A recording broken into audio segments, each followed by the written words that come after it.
Morning students, कैसे हैं? बढ़िया, चलिए ठीक। तो आज हम लोग देखते हैं क्लास 8 लेसन 4 और प्रकृति से सीख, जो कि इसके लेखक रामनाथ कोविंद जी हैं, जो कि भारत के राष्ट्रपति हैं। इनका जन्म 1 अक्टूबर 1945 को कानपुर उत्तर प्रदेश में पोराग नामक एक गांव में हुआ था।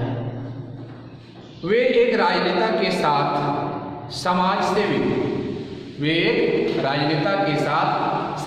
भी रहे। उन्होंने अपना मकान, जो गांव में अपना मकान था, वह ग्राम पंचायत को दान में दे दिया और गांव वाले उसका प्रयोग जो है बारात घर के रूप में करते थे। ठीक है। रामनाथ कोविंद जी 2018 में शिमला प्रवास गए हुए थे। अपने पोता पोती के साथ कहाँ गए थे? शिमला प्रवास में गए हुए थे। और उन्होंने लिखा है, उन्होंने वहाँ के बारे में लिखा है। कब गए थे? कि 25 मई 2018 को लिखा है कि वे अपने किसके साथ गए थे? अपने पोता पोती के साथ गए थे और वहाँ जो है मसूबरा में 5 दिनों तक ठहरे हुए थे।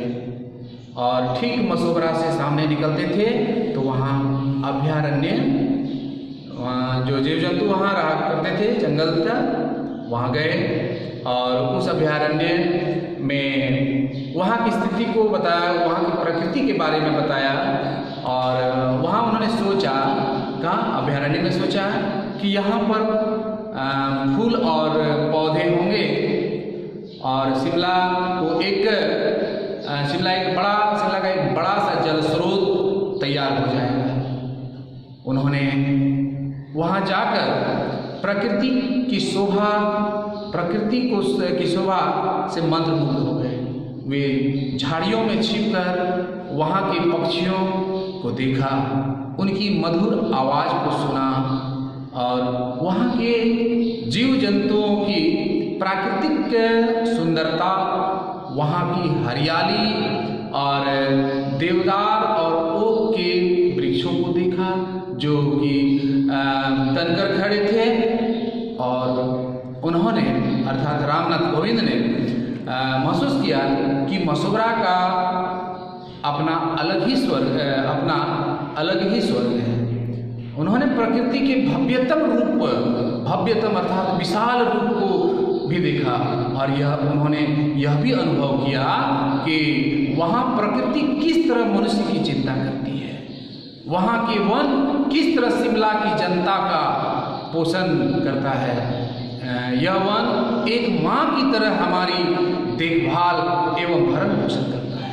प्रकृति हमें प्यार करते हैं और हम भी उसे प्यार करते हैं। वे यह भी बताते हैं कि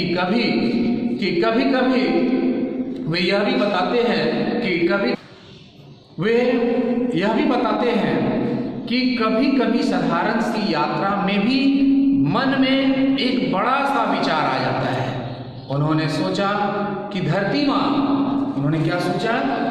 माँ कितनी अच्छी तरह से हमारा पोषण करती है, लेकिन हम उसके पोषण के लिए क्या करते हैं? ठीक है। प्रकृति हमें संदेश देती है, प्रकृति हमें यह संदेश देती है। देखिए, सबसे पहले उन्होंने क्या महसूस किया, आगे उन्होंने क्या बताया। अब देखते हैं हम लोग प्रकृति से क्या संदेश देती है। किसने बताया? रामनाथ कोविंद ने बताया कि प्रकृति हमें यह संदेश देती है कि एक दूसरे के साथ भेदभाव नहीं करना चाहिए। ये प्रकृति से सीखते हैं, एक दूसरे के साथ भेदभाव नहीं करना चाहिए। नदी का जल सबके लिए होता है, यह किसी जाति धर्म के आधार पर नहीं है। नदी का जल सबके लिए है। वहाँ उन्होंने शिमला में वहाँ के पेड़ सभी को छाया हुआ है। शिमला में बहुत तरह के लोग आते हैं, बहुत जगहों से लोग आते हैं, वहाँ का आनंद लेते हैं, वहाँ पेड़ के नीचे छाया में बैठते हैं। तो उन्हें बहुत सारे धर्म के होते हैं, बहुत जाति के लोग होते हैं, जाति धर्म ये सब का भेदभाव नहीं होता है। तो ये सब कहाँ से सीखते हैं? हमें प्रकृति से सीख मिलती है। और उन्होंने बताया कि वहाँ की साफ, वहाँ की हवा सभी को पोषण देते हैं। भाईचारा और करुण तो प्रकृति के स्वभाव है। प्रकृति हमें एक दूसरे पर निर्भरता सिखाती है। कैसे? मधुमक्खी को पोषण फूल से मिलता है, जल सभी की प्यास बुझाती है। और मानव जाति को प्रकृति से गुण सीखना चाहिए। मानव जाति को क्या सीखना चाहिए? प्रकृति से गुण सीखना चाहिए। क्या गुण होना चाहिए हमें? हम सभी मानव में क्या गुण होना चाहिए? क्या सभी को मिलजुल कर साथ साथ पुष्पित पल्लवित होने देती है। प्रकृति हमें और आगे बढ़ने का अवसर भी प्रदान करती है। प्रकृति हमें आगे बढ़ने के लिए बताती है कि किस प्रकार हम आगे बढ़ सकते हैं। भारत को प्रकृति से अनुपम, अनोखा, बेजोड़ वरदान मिला है। लेखक पाठ के अंत में बताना चाहते हैं कि हम जो है, हमारे ऊपर भारत का ऋण है।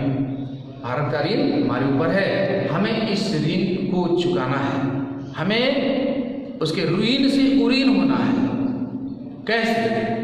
आइए धरती माँ का, प्रकृति का यह ऋण चुकाकर जाए तो हम लोग इस प्रकृति से सीख, अर्थात हम लोग प्रकृति से सीखना है कि अपने जीवन में किस प्रकार आगे बढ़े, लोगों के साथ, समाज में लोगों के साथ किस प्रकार व्यवहार करें। ये सब हमें प्रकृति से सीख मिलती है। प्रकृति में हम लोग देखते हैं कि पेड़ पौधे में फल समय पर ही आते हैं, समय पर फलते फूलते हैं, और जब फल पक जाता है तो वह गिर जाता है। पत्ते भी वह हमेशा लगे हुए नहीं रहते हैं, पत्ते भी उसमें नए आते हैं। वह भी पत्ता का समय होता है, वह भी पत्ता क्या होता है, झड़ जाता है, फिर नया पत्ता आता है। ठीक हम लोगों के भी जीवन में वही है। क्या हम लोग जीवित ही रहेंगे? एक न एक दिन सबको जाना है, फिर हमारे पास फिर कोई आएंगे। इस तरह अर्थात प्रकृति से हमें ये सब बहुत कुछ सीखने को मिलता है कि लोगों में भेदभाव नहीं होना चाहिए। ठीक है? तो ये किसका लेखक है? ये लेखक रामनाथ कोविंद जी हैं, जो कि भारत के राष्ट्रपति हैं। और रामनाथ कोविंद जी शिमला के प्रवास में अपने पोता पोती के साथ गए थे। कहाँ रुके थे? मसोबरा में रुके थे। तो वहां जाकर क्या देखा उन्होंने वहां जाकर क्या देखा? वहां के पक्षियों को देखा, उनकी मधुर आवाज को सुने। वहां लंबे लंबे देवदार के वृक्ष और ओक के वृक्ष को देखे, जो कि बिल्कुल तनकर खड़े थे, बिल्कुल सीधे। और उन्होंने आगे भी बताया है कि प्रकृति हमारे लिए इतना कुछ करती है। वह हमारी माँ के समान जो है वह हमारी देखभाल करती है। हम उसके लिए क्या करते हैं? हमें उसके लिए क्या करना चाहिए? ठीक है? प्रकृति से हमें संदेश मिला, यह भी हम लोग देख चुके।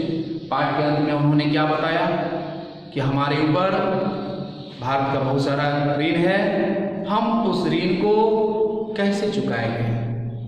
ठीक है? इस पाठ को हम लोग देख लिए, समझ गए होंगे।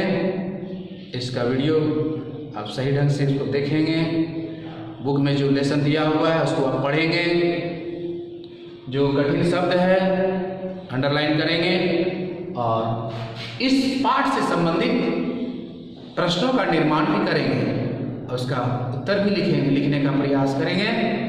और जो वर्कशीट मिलेगा आप वर्कशीट भी बनाएंगे, एक्सरसाइज भी बनाएंगे। धन्यवाद।